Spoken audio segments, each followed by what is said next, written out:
5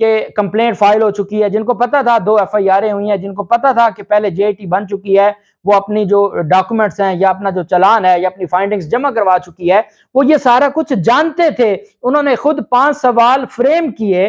وہ 5 سوال فریم کرنے کے بعد یہ سارا کچھ جانتے بوجھتے ہوئے کہ جی پرائیویٹ کمپلینٹ بھی فائل ہو چکی ہے، کیس کس سٹیج پر ہے، کتنے گواہ اپنے بیانات قلم بند کروا چکے ہیں، سارا کچھ جانتے بوجھتے ہوئے انہوں نے عدالت میں جب کیس پر سماعت شروع کی اور ایڈوکیٹ جنرل پنجاب سے کہا کہ جب اینٹی ٹیررزم ایکٹ آپ کو اس بات کا پابند کرتا ہے اور آپ کو اختیار بھی دیتا ہے کہ جو صوبائی حکومت ہے وہ بنا سکتی ہے JIT، تو آپ کیوں نہیں اس معاملے کو، اگر وہ بچی یہ چاہتی ہے، معصوم بچی یہ چاہتی ہے کہ اس کی والدہ اور پھپھو کو قتل کیا گیا ہے، تو اور وہ یہ سمجھتی ہے کہ جو پہلی تفتیش ہے وہ میرٹ کے اوپر نہیں ہوئی، وہ جانبدار تھی، غیر جانبدار نہیں تھی، تو آپ کو کیا مسئلہ ہے؟ انہوں نے کہا جی میں اس پر وزیر اعلیٰ پنجاب سے مشاورت کر لوں، میں عدالت کو بتا دیتا ہوں. تمام لوگ راضی ہو گئے، ٹھیک ہے جی وزیر اعلیٰ پنجاب سے مشورہ کر لیں. عثمان بزدار کو وہ فون کرتے ہیں، عثمان بزدار کہتے ہیں ہمیں کوئی اعتراض نہیں ہے، JIT بنا دی جائے. تو ایڈوکیٹ جنرل پنجاب آ کے عدالت میں بیان دے دیتے ہیں.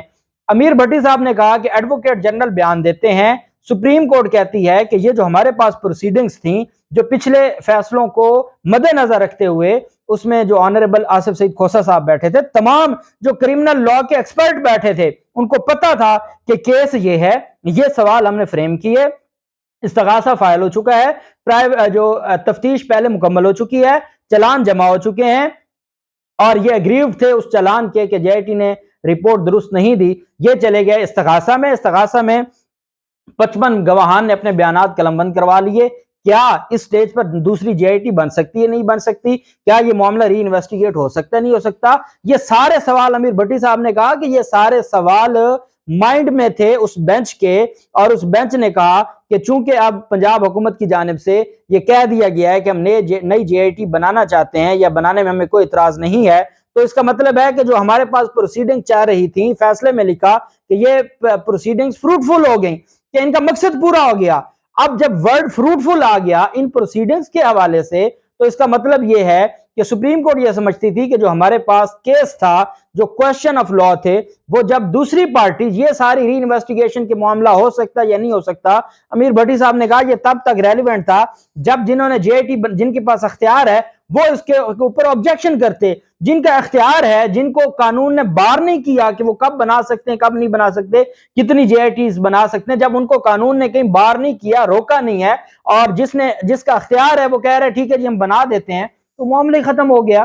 اس وجہ سے پروسیڈنگز فروٹفل کہہ کے ڈسپوز آف کر دیا. امیر بھٹی صاحب نے کہا آپ کے وکیل وہاں کھڑے تھے، اگر آپ کو اعتراض تھا تو آپ وہاں پہ احتجاج شروع کر دیتے کہ جناب ایڈوکیٹ جنرل پنجاب کے بیان کی روشنی میں آپ کیسے اس کو ڈسپوز آف کر سکتے ہیں، کیسے آپ JIT بنانے کی جو ڈائریکشن ہے دے سکتے ہیں. اب ہمیں تو سنیں، اس سٹیج پر JIT نہیں بن سکتی، قانون یہ کہتا ہے، ری انویسٹیگیشن کا قانون یہ کہتا ہے، پولیس آرڈر یہ کہتا ہے، ٹرانسفر آف انویسٹیگیشن یہ ہے.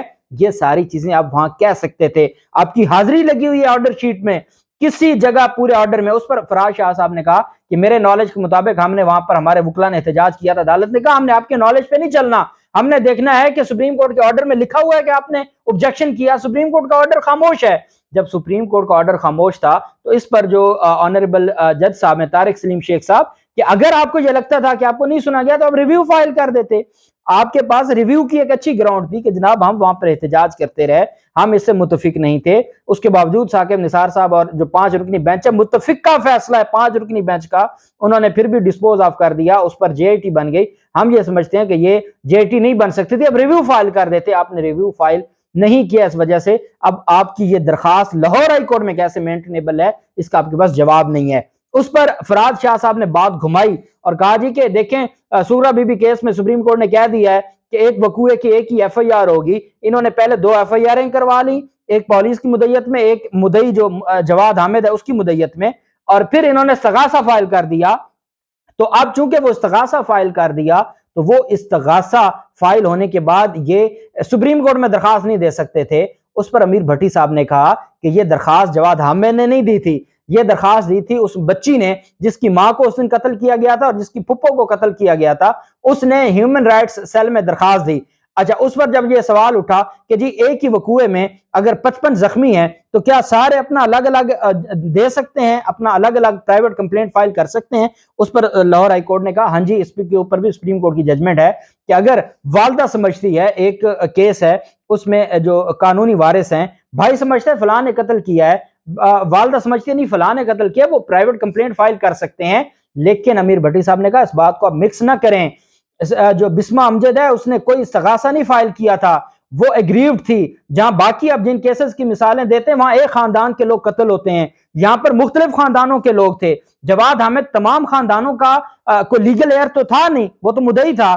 اگر بسمہ امجد جس نے لاشیں اٹھائی ہیں، اگر وہ یہ سمجھتی ہے کہ جو پہلی تفتیش ہوئی ہے وہ درست نہیں ہوئی اور جو بیانات ریکارڈ کیے گئے وہ درست نہیں ہیں، وہ کوئی پرائیویٹ استغاثہ نہیں فائل کر رہی تھی، وہ کوئی نئی ایف آئی آر نہیں مانگ رہی تھی۔ جو آپ کیس کو مکس کرنا چاہتے ہیں وہ یہ مانگ نہیں رہی تھی، وہ یہ چاہتی تھی کہ جی ری انویسٹیگیٹ ہو جائے۔ اس وقت جو قاتل تھے وہی حکومت میں تھے، انہی کی پولیس تھی۔ جب پولیس خود قاتل ہے اور اس پولیس میں جو جے آئی ٹی تھی اس میں آئی ایس آئی اور جو ایم آئی کا نمائندہ تھا، انہوں نے اس پر سائن ہی نہیں کیے تھے اس جے آئی ٹی پر، اور صرف 3 لوگوں کے سائن تھے یا فائنڈنگز تھیں، اور وہ 3 لوگ کون سے تھے؟ پولیس کے تھے۔ وہ پولیس جس کا آئی جی خود ملوث ہے، جس آئی جی جو مرکزی ملزم تھا مشتاق سکھیرا۔ تو اس وجہ سے اگر بسمہ امجد نے درخواست دے دی تو اس کے بعد آپ یہ نہیں کہہ سکتے کہ جی کوئی بھی درخواست نہیں دے سکتا۔ وہ اس کے 2 لوگ قتل ہوئے تھے، اس کی فیملی کے، اس کی ماں اور اس کی پھپھو، وہ کیسے نہیں دے سکتی تھی؟ تو لاہور ہائی کورٹ نے کہا آپ کے پاس 2-3 چیزیں ہیں، آپ کو اس کا جواب دینا پڑے گا آگے چلنے سے پہلے۔ کہ پہلی بات تو یہ ہے کہ سپریم کورٹ کا جو آرڈر ہے کیا وہ بائنڈنگ ہے، کہ کیا وہ ہمارے اوپر ہر حال میں بائنڈنگ ہے اور ہم اس کو نہیں چھیڑ سکتے؟ دوسرا، عالیہ نیلم صاحبہ نے کہا کہ آپ نے یہ بھی دیکھنا ہے جی کہ آرڈر 1 یہ اس کے اوپر علی ظفر صاحب خوبصورت دلائل دے چکے ہیں، وہ دوبارہ بھی دیں گے۔ کیا یہ ایک لائن کا ورڈ ہو تو کیا اس ایک لائن کا آرڈر ہو تو کیا اس کی بھی وہی حیثیت ہوتی ہے؟ علی ظفر نے کہا تھا ایک لفظ ہو نا، بیل ڈسمس، تو آرڈر ہے اور وہ بائنڈنگ ہے اور آپ اس کو چھیڑ نہیں سکتے۔ ہائی کورٹ کی، سپریم کورٹ کے آرڈر کو چھیڑنے کی اوقات نہیں ہے قانونی طور پر۔ یہ باتیں علی ظفر صاحب پہلے کہہ چکے ہیں۔ بہرحال فراز شاہ صاحب نے کہا جی اتنے زیادہ سوال ہو گئے ہیں تو ابھی تو میری تیاری صحیح نہیں ہے، تو مجھے کچھ ٹائم دے دیں تو میں اس ٹائم میں پھر آپ کو اسسٹ کرتا ہوں۔ عدالت نے کہا پہلے ہم نے آپ کو 15 دن کا ٹائم دیا تھا، انہوں نے کہا نہیں جی مہربانی کر کے اگلے ہفتے کے لیے رکھ لیں تو میں اس کے اوپر آپ کو اسسٹ کرتا ہوں۔ عدالت نے کہا اگلے ہفتے کے لیے کوئی نہیں ہے، اب ہم نے اس کیس کو ڈیسائیڈ کرنا ہے، بہت ٹائم گزر چکا ہے، پرسوں کی تاریخ ہے، جمعرات کا دن ہے، آپ اپنی تیاری کر کے ہیں، یہ 3-4 سوالوں کے جواب دیں، پھر ہم علی ظفر صاحب سے پوچھیں گے اور پھر ہم اس کو فیصلہ کریں گے۔ تو یہ آج کی سماعت کا حوال تھا، بہت اہم سماعت تھی آج کی، اور انشاءاللہ جاتے ہوئے ان کے جانے کے بعد اب امید دوبارہ لگ گئی ہے، اور آج کیس میں وہی ہمیں چیزیں نظر آنے لگی ہیں جو رجیم چینج آپریشن سے پہلے جو ایک بالکل درست سمت پر کیس جا رہا تھا، الحمدللہ آج وہی نظر آنے لگا ہے۔ اللہ پاک پاکستان کامیاب و ناصر ہو۔ بہت شکریہ، اللہ حافظ، پاکستان زندہ باد۔